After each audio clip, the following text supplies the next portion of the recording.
Hello friends, digital lending or fintech స్పేస్లో కిస్ట్ and ring బ్రాండ్స్తో ఉన్న ఆన్ ఈఎంఐ టెక్నాలజీ సొల్యూషన్స్ ఇప్పుడు ఐపీఓతో స్టాక్ మార్కెట్లో మనం ముందుకు వస్తుందండి. అసలు ఈ కంపెనీ ఏం చేస్తుంది, IPO dates, price band, issue size, lot size, GMP, అలాగే చివరికి అప్లై చేయాలా లేదా స్కిప్ చేయాలా అన్ని వీడియోలో క్లియర్గా చూద్దాం. Welcome to Gopi finance Telugu. నేను మీ గోపి.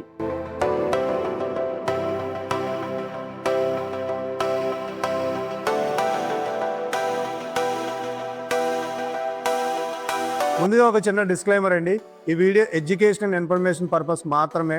అప్లై చేయమని లేదా చేయొద్దని అడ్వైజరీ అయితే కాదు.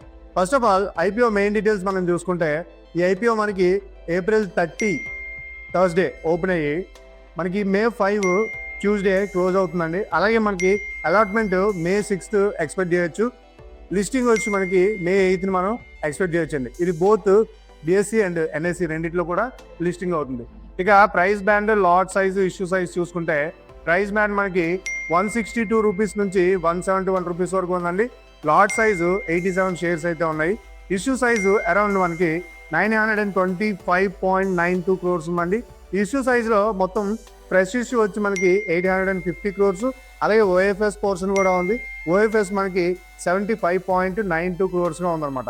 ఇక రిజర్వేషన్ కోటా చూసుకుంటే ఎప్పటిలాగే ప్రతి ఐపీఓ లాగానే ఇది కూడా క్యూఐబికి 50%, ఎన్ఐఐ ఆర్ హెచ్ఎన్ఐకి 15%, అలాగే రిటైల్ కోటా మన లాంటి వాళ్ళకి ఇన్వెస్ట్ చేద్దాం, తక్కువ ఇన్వెస్ట్ చేద్దాం అనుకున్న వాళ్ళకి 35%గా రిటైల్ కోటా అనేది ఇచ్చారు. అసలు ఈ కంపెనీ బిజినెస్ మోడల్ ఏంటి? ఇప్పుడు మనకి తెలియాల్సిన మెయిన్ విషయం ఏంటంటే ఈ కంపెనీ బిజినెస్ మోడల్ ఏంటి.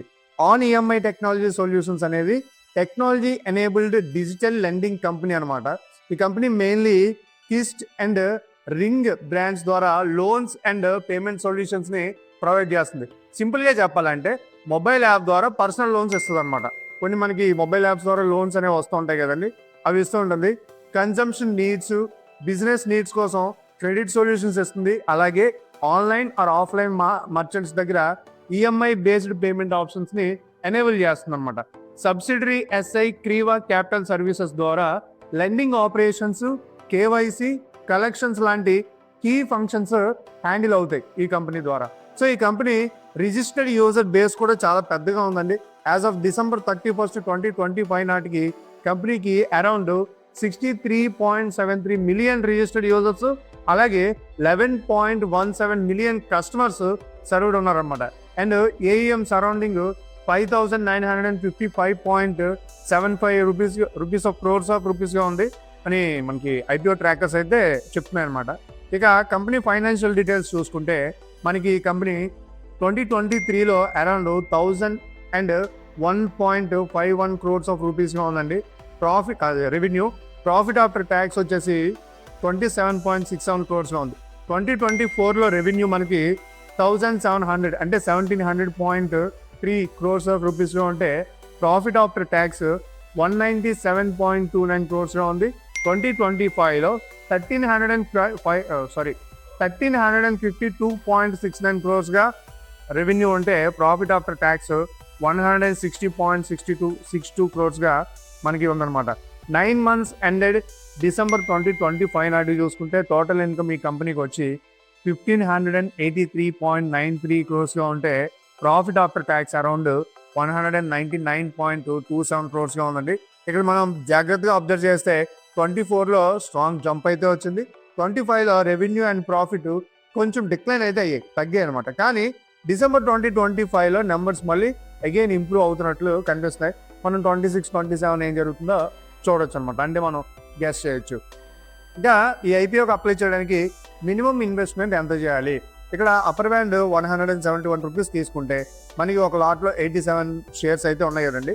ఇప్పుడు investment 87 into 171 is equal to 14,877 rupees మనం మినిమం ఇన్వెస్ట్ చేయాలి. అప్ టు 2 lakhs వరకు మనం ఎన్నైనా అంటే 13 lots వరకు అనుకుంటా కొనుక్కోవచ్చు ఇందులో అనమాట, సెబీ రూల్స్ ప్రకారం. ఇందుకీ ఇక్కడ ఈ ఐపీఓ ద్వారా కొంత మనీ ఫ్రెష్ ఇష్యూకి అయితే కొంత మనీ కేటాయించారు కదండి. ఆ కేటాయించిన మనీ ఎక్కడ యూజ్ చేస్తున్నారు? వీళ్ళు సబ్సిడరీ ఎస్ఐ క్రేవా క్యాపిటల్ బేస్ పెంచడానికి కొంత అమౌంట్ అయితే యూజ్ చేస్తున్నారండి. అలాగే ఫ్యూచర్ క్యాపిటల్ రిక్వైర్మెంట్స్ని మీట్ చేయడానికి కొంత అమౌంట్ యూజ్ చేస్తున్నారు. అండ్ జనరల్ కార్పొరేట్ పర్పస్ కోసం కొంత అమౌంట్ అనేది యూజ్ చేయబోతున్నారు. అంటే కంపెనీ లెండింగ్ బిజినెస్ గ్రోత్ కోసం బ్యాలెన్స్ షీట్ స్ట్రెంథెన్ చేయడానికి ఐపీఓ మనీ యూజ్ అవుతుంది అనమాట. ఇప్పుడు అందరికీ ఇష్టమైన topic GMP. As of now కొన్ని ట్రాకర్స్ ప్రకారం జిఎంపి ప్రెసెంట్ ₹0 అయితే ఉందండి.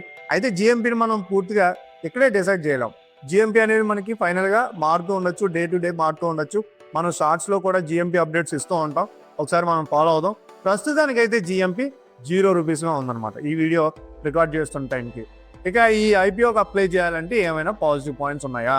ఎస్, కొన్ని పాజిటివ్ పాయింట్స్ అయితే ఉన్నాయండి. ఏంటంటే digital lending or fintech space long term growth story స్ట్రాంగ్గా ఉందన్నమాట, ఇంట్రెస్టింగ్గా ఉంటుంది. And next Kissht and Ring brands ద్వారా స్ట్రాంగ్ కస్టమర్ ఫేసింగ్ ప్రెజెన్స్ అయితే ఉంది. And large registered user base ఉంది, కస్టమర్ బేస్ మనం ఎందాక చూసినట్టే. And next company profile profitability ఉందన్నమాట. కంపెనీలో ప్రాఫిటబిలిటీ ఉంది. లాసెస్ కంపెనీ అయితే కాదు, కొంచెం ఇయర్ టు ఇయర్ తగ్గిన వేరియేషన్ ప్రాఫిట్స్ తగ్గినా కూడా మంచి లాభాల్లో అయితే ఉంది. అండ్ నెక్స్ట్ ఇందులో ఫ్రెష్ ఇష్యూ సైజ్ అయితే చాలా పెద్దది, అది మనం పాజిటివ్ పాయింట్గా కన్సిడర్ చేయొచ్చు. అండ్ మనీని సబ్సిడరీ క్యాపిటల్ స్ట్రెంథింగ్ కోసం యూజ్ చేస్తున్నారు అన్నమాట. And valuations at upper band 2,900 crores range అని రిపోర్ట్స్ మెన్షన్ చేస్తున్నాయి. ఇక ఇందులో అప్లై చేయడానికి ఏమైనా రిస్క్ ఫ్యాక్టర్స్ ఉన్నాయా? ఎస్, కొన్ని పాజిటివ్ పాయింట్స్ ఉన్నట్టుగానే రిస్క్ ఫ్యాక్టర్స్ కూడా ఉన్నాయండి. అందులో మెయిన్లీ 25లో revenue and profit after tax కూడా తగ్గి ఉన్నాయన్నమాట, డిక్లైన్ అయ్యాయి. అండ్ గ్రోత్ కన్సిస్టెంట్ అయితే కాదు. డిజిటల్ లెండింగ్ బిజినెస్లో credit risk, NPS, regulations major రిస్క్లో ఉంటాయి అన్నమాట. నెక్స్ట్ బారోయింగ్స్ ఆల్సో ఇంక్రీజ్ అయ్యాయి. డెప్ట్ ఆర్ ఈక్వాలిటీ అరౌండ్ 1.63 crores ఉందని మనకి కొన్ని రిపోర్ట్స్ అయితే చెప్తున్నాయి అనమాట. ఫిన్టెక్ లెండింగ్ స్పేస్లో కాంపిటీషన్ చాలా ఎక్కువ ఉంటుందండి జనరల్గా. అండ్ జిఎంపి కరెంట్లీ 0 ఉంది, మనకు తెలిసిందే.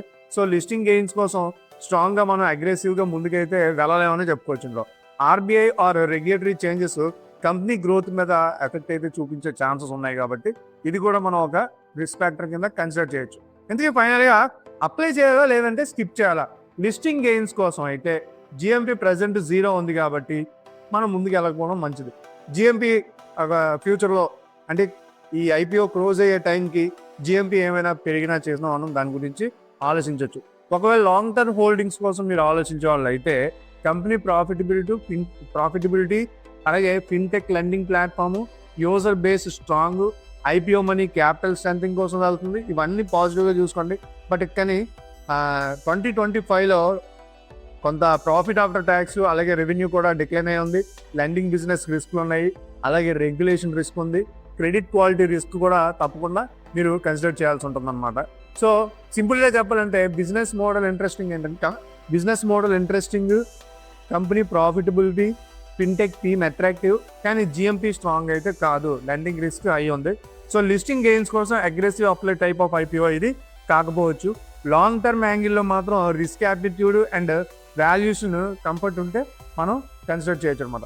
సో ఫ్రెండ్స్, ఇలా అన్ని డీటెయిల్స్ చెక్ చేసుకొని చివరికి మీ రిస్క్ యాప్టిట్యూడ్ బట్టి ఈ ఐపీఓకి అప్లై చేయాలా లేదా స్కిప్ చేయాలా అని ఒక మంచి షార్ప్ డెసిషన్ అయితే తీసుకోండి.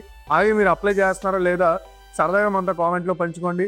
అలాగే ఈ వీడియో మీకు నచ్చినట్లయితే లైక్ చేయండి, షేర్ చేయండి. ఇలాంటి మరిన్ని ఐపీఓ రిలేటెడ్ వీడియోస్ కోసం మన ఛానల్ని ఇప్పుడే సబ్స్క్రైబ్ చేయండి. నేను మీ గోపి, సైనింగ్ ఆఫ్.